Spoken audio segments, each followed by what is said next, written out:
All right. SNAFU Podcast number 2 with Bob Konings. He's a former teacher. He's a bed and breakfast owner in the heart of the Ardennes. He's a Battle of the Bulge tour guide. And he's been doing that for 10 years now. And he's an amazing World War II researcher. Bob, welcome to the podcast. How are you doing? Good afternoon from Grand Menil, Belgium. Are you sitting in the back of your in the backyard of your bed and breakfast? Yeah. At first I wanted to do it from our little museum, but my Wi-Fi connection didn't hold it too long. So I thought in the backyard's good enough. We're in the middle of war terrain of the Battle of the Bulge. So where I'm sitting here, in 1944 December, there was a lot of battles going on right where I'm sitting here. So. A lot of battles. We're going to talk about those battles. Yeah. But first we're going to talk about you. Because you're living in Grand Menil. Tell the people, where is Grand Menil? Where is that? Yeah, it's a tiny little hamlet. Approximately 300 people are living here.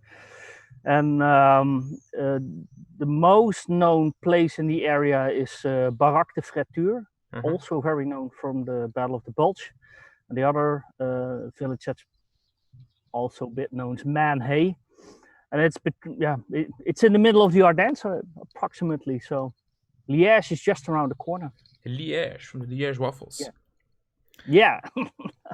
So today we're going to talk about the Battle of the Bulge mostly because you're a tour guide, and it's, in my opinion, one of the most fascinating battles in World War II history.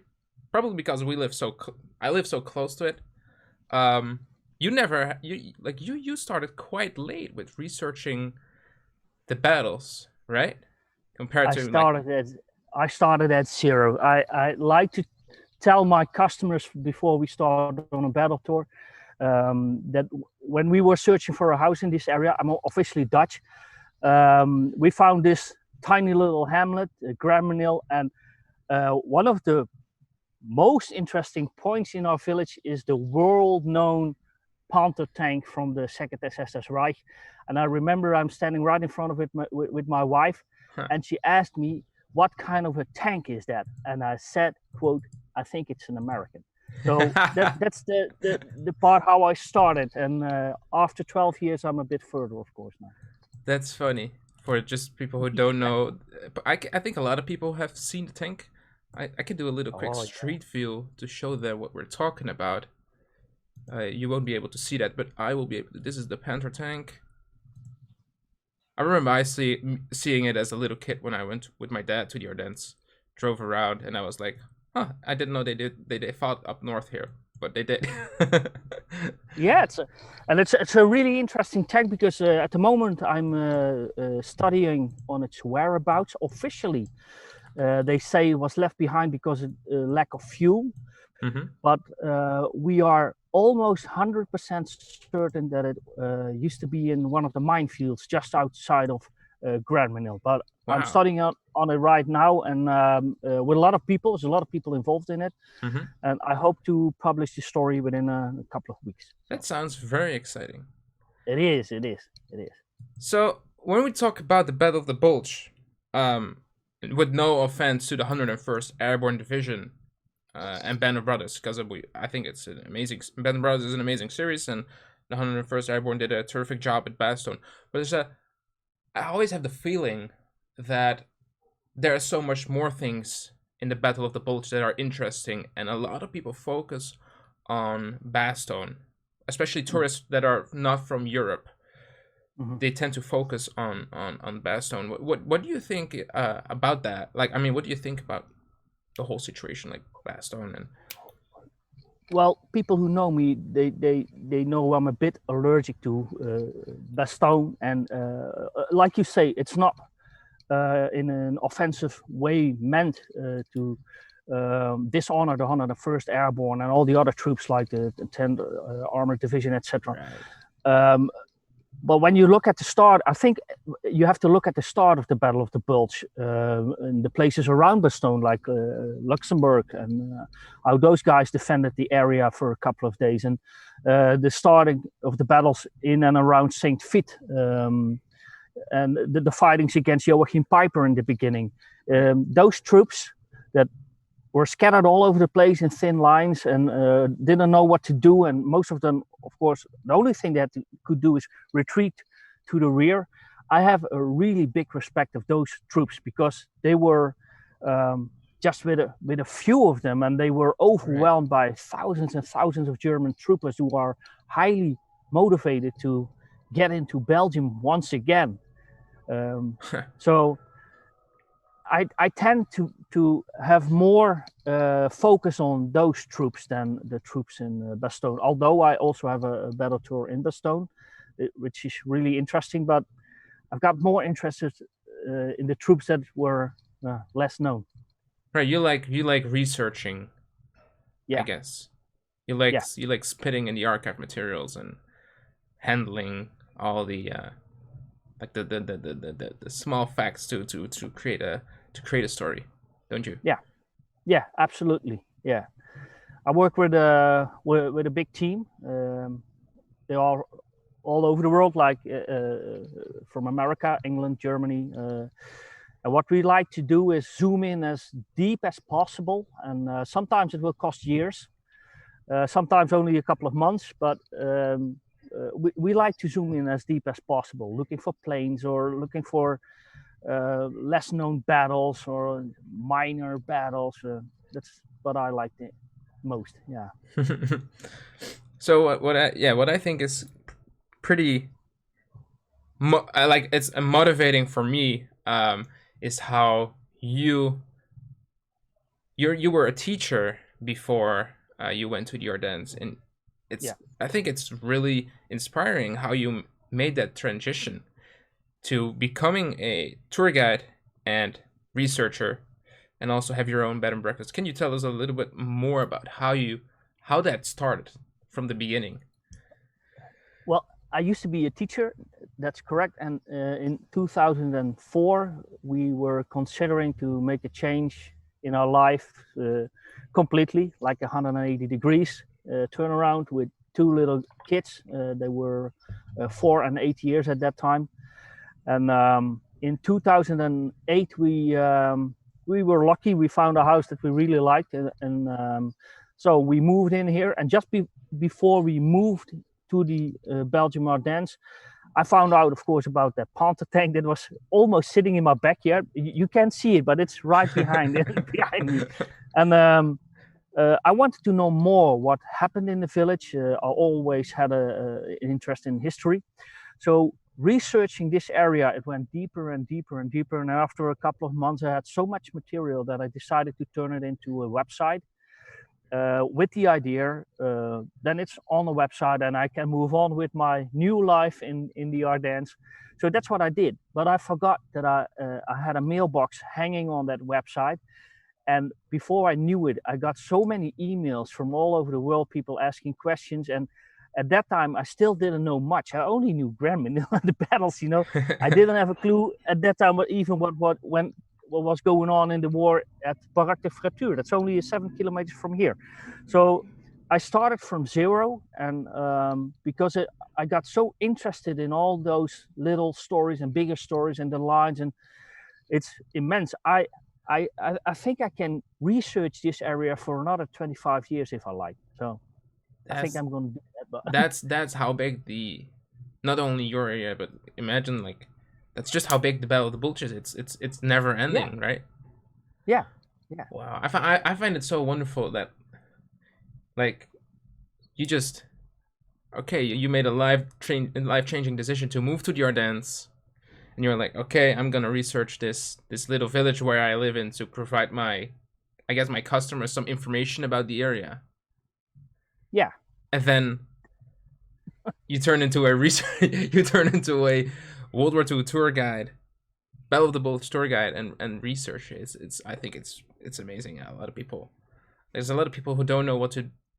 I wouldn't say don't know what to do with their lives, but there are a lot of people who are interested in history, and they always they tend to choose not to pursue a passion within history or a job that might lead to, that is related to history.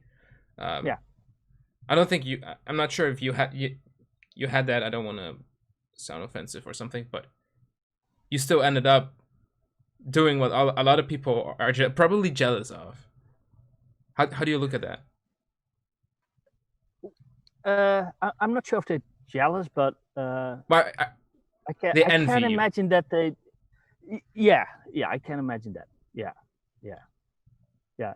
It is because you live right in the middle of it. So, in fact, if I go out on the street, just take a 10 meters walk, I can talk to people like my neighbors. They were kids during the war. I spoke a lot with them, and it's always here. That's what I try to tell my guests also.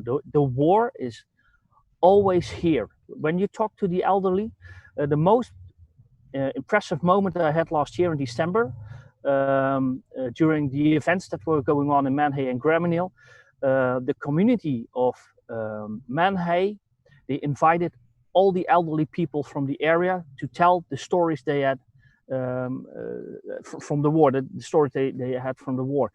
And they held it in the old station of Manhay.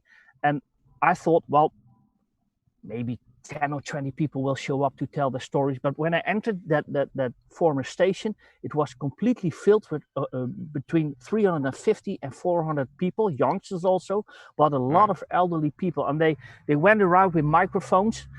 So when one of the elderly people had finished their story, they asked, is there anybody else? And after 4 hours, they decided to quit because it was getting later. People were getting a bit thirsty, etc. Wow.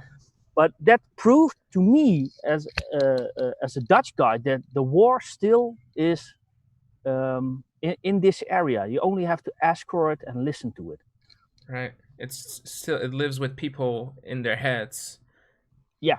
And that is crazy. How do those people how do they look at you as a Dutch guy and a tour guide? In the beginning, they were, oh God, there's another Dutch guy who wants to know something about the war. But because I'm living here, because of course, I can do it easy, slowly. So now they know me. They know who I am and what I'm doing, and my intentions are good. And there's a lot of people coming here asking for stuff like, hey, do you have a helmet or a jacket? But I'm not interested in that stuff. I'm interested in their stories. So we always take a lot of time to interview them and listen to them and make it as good as possible. And we go back multiple times. So it's not just one interview. Right. In one of the cases, we spent months with a guy called Paul Servet. He's from the area of Stoumont, like Lezer. And he showed us all the places where he was as a kid during the wartime. So wow. Does that help you in your research to the battles and yes, of course. your tour guides for your tours? Yeah, civilians, they have another perception of what went on in that time.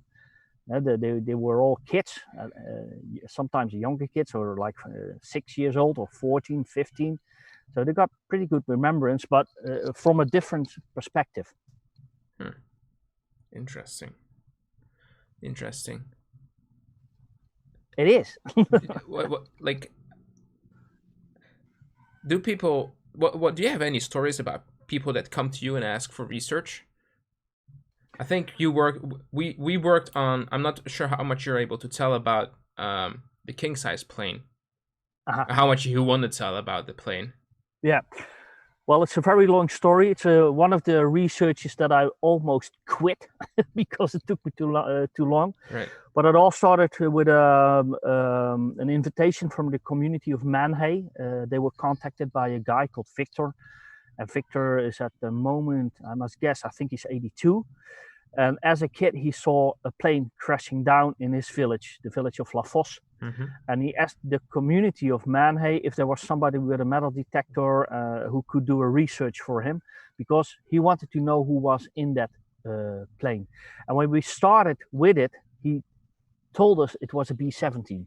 Well, after 2 years of researching the area, it's a meadow where the plane crashed in. Mm-hmm. We found a piece of metal, and that indicated that it was not a B-17, but a B-24. Mm-hmm. Well, just like the tank story, at that time I didn't know much about planes, or so for me it was a complete new world. But we were so eager to help out Victor that I decided to go on and go on and go on. And after like 5 years, I met Myra Miller, Footsteps Researchers, and she helped me out finding the last piece of that plane, and that was the crew. So I think at the end we did a good job, but this costed so much time and so much energy. And a lot of people helped us out. So the cost of the research, we could keep it as low as possible. And last December in 2018, we were able to reveal the monument. Wow, the crashed plane.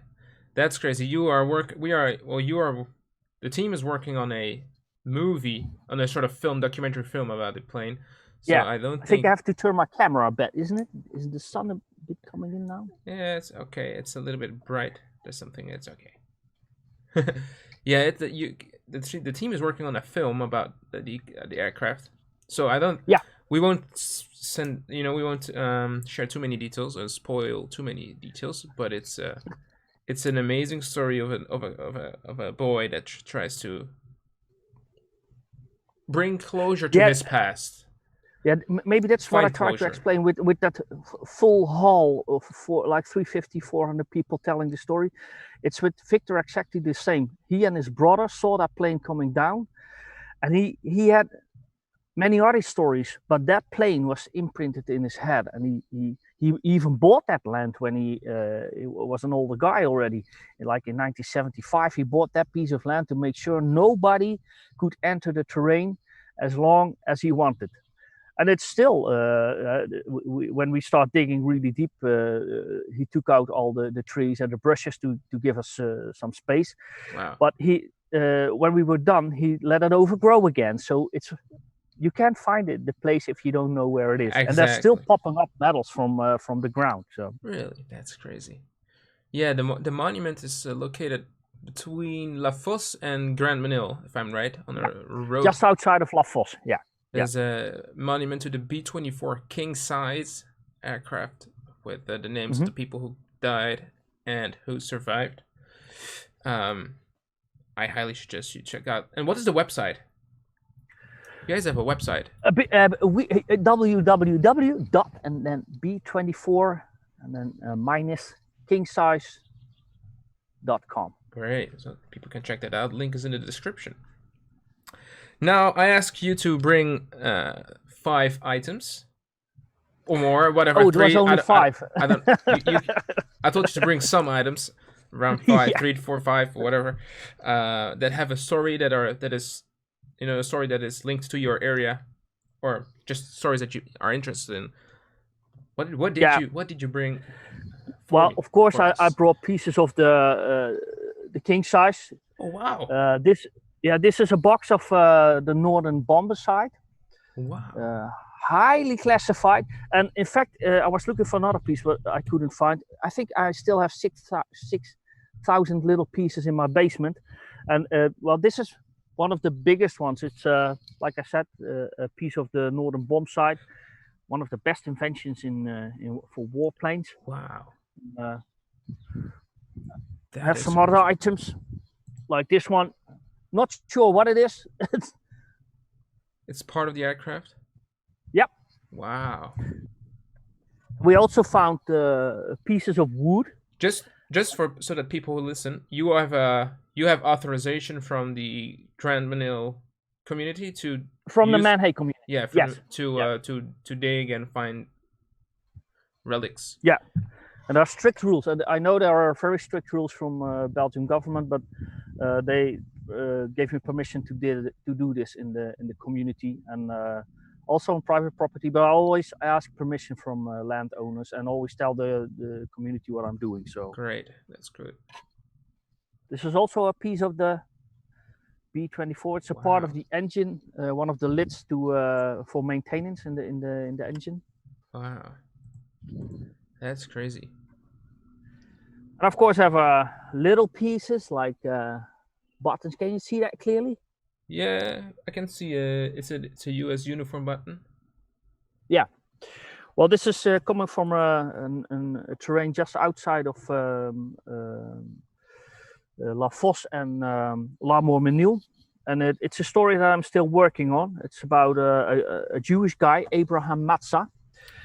And the story is that in early January, they were holding a ridge in that particular area when the Germans did a final attack, Second SS Reich, with many guys involved. And Abraham Matza was sitting in his foxhole with several of his colleagues, and he got hit in the leg.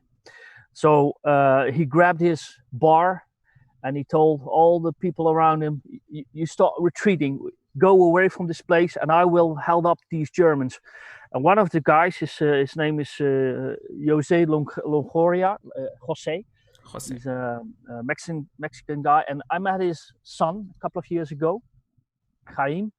And when Jose went back to the place where he left Abraham, he found him dead in his foxhole, and he was stabbed to death with bayonets for about 20 to 30 times. Wow! But around him were 40 dead Germans, so he managed to keep up the Germans for quite a while and killed 40 of those guys. Wow! And in America at this moment, for a couple of years already, they try to give him the Medal of Honor. Really? Yeah, we're trying to get that to a next level because we think he owes this medal for his great achievements. What unit was he in? In the 75th Infantry Division, 289th Regiment, and I must dig for the company, but I thought it was B Company. Wow. Yeah. So so he was a new. When did this happen? What do you know the date? If I'm correct, it was the 12th of January. Oh, that's a pretty, and it's a green division too. Those guys arrived in Europe in December and arrived in they just arrived in this area around the 22nd, 23rd, and they were scattered all over the place. The one regiment was in the area of Hotton, the 291st Regiment. The 290th were in this area, and the 289th were directly involved in the battles of Grand Menil and later Manhay. Wow, that's crazy. He only saw 2 weeks of combat, probably. That's well, they came from Le Havre in France directly to the battlefield. So when they started the war, it was the first time that they met German soldiers. In their life, so it must have been pretty scary for them. Wow, that's a crazy story. Thanks for sharing. It is, yeah. I have one more piece if you still have time for me. I have enough time for you. I have to go a bit in the back because it's really heavy, so I hope you can see it. Huh. It's a piece of metal we found years ago. Damn. And it's part of a lid. I think it's approximately 15 kilos that I'm holding now. So after Corona time, I can do some exercise with it. And this is a piece of one of the Panthers that got disabled. And it's from the back side, the top side of the Panther tank. And what it's really special for me, it's from one of the tanks that got knocked out. In fact, only the one tank that got knocked out in a place called Trou-de-Loup. Mm-hmm. And the 2nd SS were attacking Manhay and Grand Menil on the 24th of December, succeeded in it, and all the American troops, they had to retreat to the rear, in the direction of RSA. Mm-hmm. And a couple of guys from the 289th Regiment, K Company, they held a really thin line, and when the Germans broke through Grand Menil with approximately 8 Panther tanks, led by a Sherman tank they stole in Manhay, the first tank got disabled with a bazooka shot from Richard Wiegand. And that was the moment that the whole attack from the 2nd SS was halted in that area. It's a very nice space, Trou-de-Loup, very small road. And with the blocking of that tank, all the other tanks behind him had to retreat to Graminil, and they couldn't go any further. So they were halted at the exact same spot, the exact place there that still exists as the same as it is. I will send you some pictures, or maybe you have. Yeah, already? I have the pictures on the screen, and I also have the map on the screen showing the road leading out from Manhay to the west. Yeah, it's really hard to find. towards Bristol, and then you have.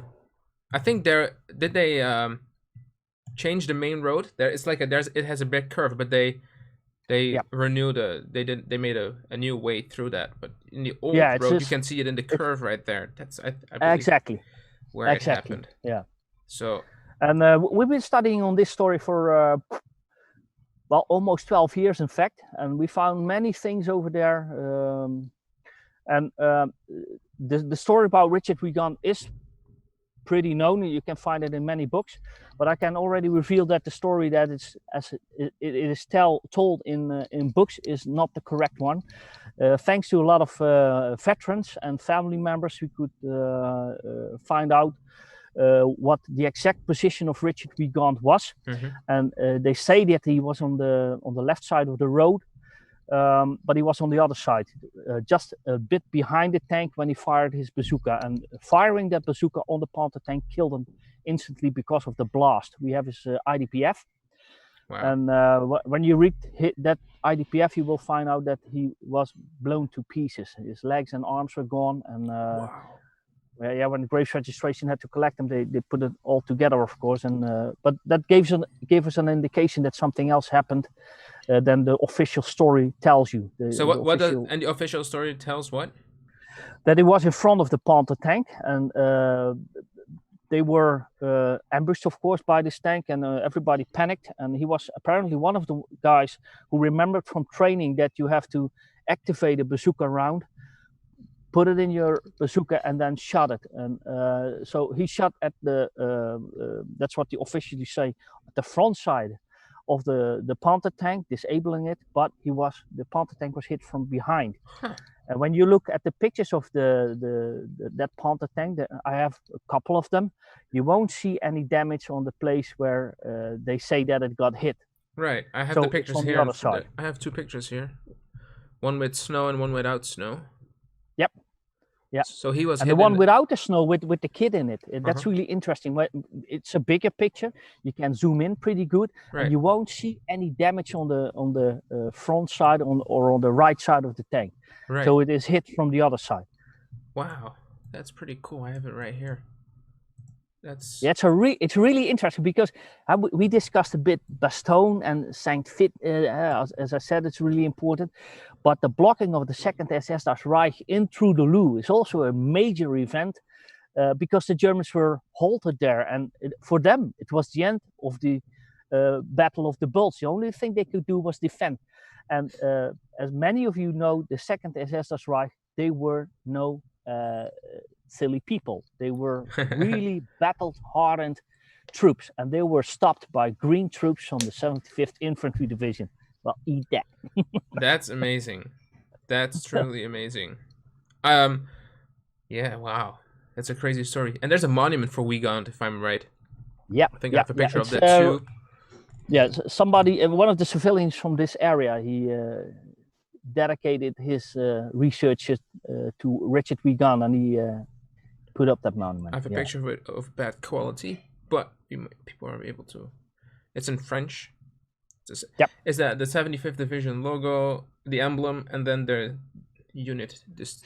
How do you call that? Distinguished unit insignia. Yes. Corporal Richard F. Wiegand. Wow, that's crazy. Yep. On Christmas Day, actually, that's crazy. Yeah. I have contact with the family, and they told me a couple of years ago. One of the nephews, I think it's a nephew. He is named after Richard, and he said that each Christmas they have a small memorial service moment before dinner. They say a lot of prayers and recall what their family member did here in the Ardennes, and it is thanks to the family that we have a picture of him. It's the guy with the military police patch. Is that him? Yeah. Huh. So before he went to Europe, he was in another unit. You also can see on his jacket that he was involved in some kind of air base. I think. Yeah, I think it's the 8th Air Force on his sleeve. But that's pretty cool. That's an amazing picture, by the way. yeah, when you give somebody a face, it becomes more special. That's the weird thing, right? Yeah. I always Absolutely. have that when I research. Last week I was researching. I have an item of the 5th Infantry Division, like a booklet, and it has a name and the unit of the guy because he was the owner of it. And I got in contact with I think his daughter, and I didn't have any face, and I have this booklet for 3 years already, and I started to do some research on Facebook and found his daughter, and she gave me the photograph and a lot of other information, and like all of a sudden my booklet became so much more valuable in my opinion, like not money wise, but just emotional value. And it's amazing that I now have a face to the guy. And that's what we've discussed, zooming in so deep. At the moment you can find the guy with the face that you've been researching. I know you research a lot too in Luxembourg. Right. At the moment you know the story, you almost can see those guys walk in the terrain. And if you can add a face to it, that makes it so special. Exactly. Because that's the reason we do things. We want to remember the stories, but especially the guys who were here. Exactly. And they made, as they say, they made the final sacrifice. But it's true. They never went home again. They left the family in America trying to free us from the Nazis. Right. And what I think is also what we should keep in mind with that is that a lot of those guys were civilians who were drafted into the army. A lot of times didn't even enlist in the army, so they had to go, and they had to do something. They were, they were asked to do something that is just like, even like if I was drafted, I'm 25 now, and I would probably have to do like the same thing. But it's so weird in my head that you're sent out to some foreign country to fight against an enemy army, and then there's a chance that you're being killed. It's crazy. Yeah. And then that's why some of those guys that are buried now at the military cemeteries here in Europe, because sometimes the family decide to keep the bodies here. It's just amazing how much attention those graves get and how beautiful and well maintained those cemeteries are. Yeah, exactly. But all the stories sometimes go vanished in small booklets in unit histories, and if you start digging deeper into a certain area, it's amazing that you can bring stories back alive by researching it. That's why I think that is what we're not just tour guides, we are researchers, and we're trying to keep history alive. Yeah, by doing research we can tell the stories to the other guys that come over. Yeah, exactly. So we are we're already over 30 minutes, Bob. So you see how fast that goes. Yeah, we make a part 2. Yeah, well, there's one question from social media, a guy that asks your most interesting battle in the Ardennes, and I assume that's the battles around Manhay. I think. Yeah, that is very interesting. But I must admit that a couple of years ago, I met Joe Ciccanelli from the 551st Parachute Infantry Battalion, a really small one. And I met a couple of guys who were strongly involved with that unit. Guys like Eddie Lamberti, Marco Herades.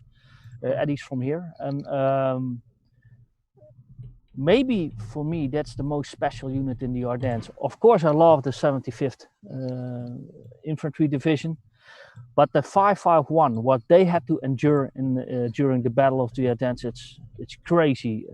They were always on the front line, and they were almost completely diminished in a town called Rochlinval. And I think those guys need a lot of more credit. And guys like Eddie Lamberti, he's raising awareness for this unit for years. And I think he's, in combination with the people from America, they do an outstanding job. The book Left Corner of My Heart about the 551 is reprinted and now available for the whole audience. And So if you want to know more about the 551, Oh, I'm look gonna it get up. my hands on that because I think they're Oh yeah, pretty. left corner of my heart. It's a reprint and now payable for everybody because the original print, it's not affordable. Is it for on most of Amazon us. or for the Dutch people on both? I think it's on Amazon. Yeah, Okay. we can try and find the link and add it. Yeah. Okay. It's an amazing story. You will follow them when they enter the southern part of France, Right. Operation Dragoon, Right. and they end up in Rochelinval in the Belgian Ardennes, where their unit is also disbanded. Almost completely wiped out, right? Oh yeah, it's a horrible Like Joe story. is one of the only survivors. It's crazy. Yeah, but I think there were 40, 50 guys still alive. But Joe, he just got just before the attack on Rochelinval, he got captured by Germans, and he became a prisoner of war. Yeah, that's the reason why he survived Rochelinval, because otherwise he was always one of the scouts right in front of the troopers, and I don't think he would. I don't think it's pretty dangerous survive job. that. Yeah. It's and the terrain in Rochelinval, you have to go there too if you're really interested, or come with me as a tour guide. Hey, I'm gonna be there next week.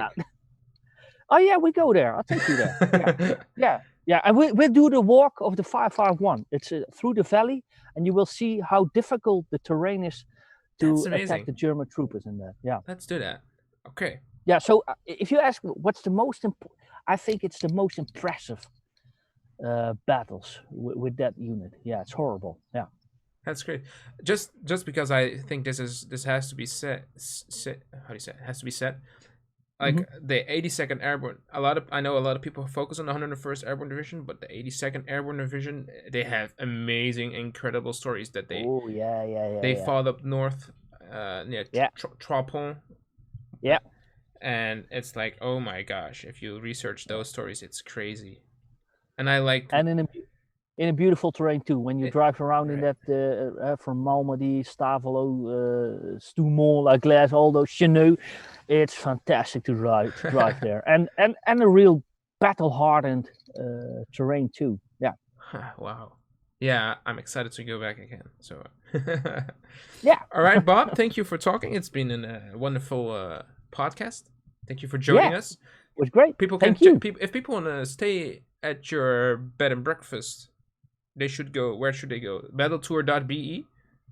Or no, that's your tour guide thing. That's my tour guide. Yeah, and the website from the guest house we have is Botemps, BOTEMPS.be. Okay, it's all in the description. Good. Thank you, and yeah, thank you, Joey. It was a great time. It was a great time. See you next time, guys. Yeah. See you next time. Bye. Have a great day. Bye.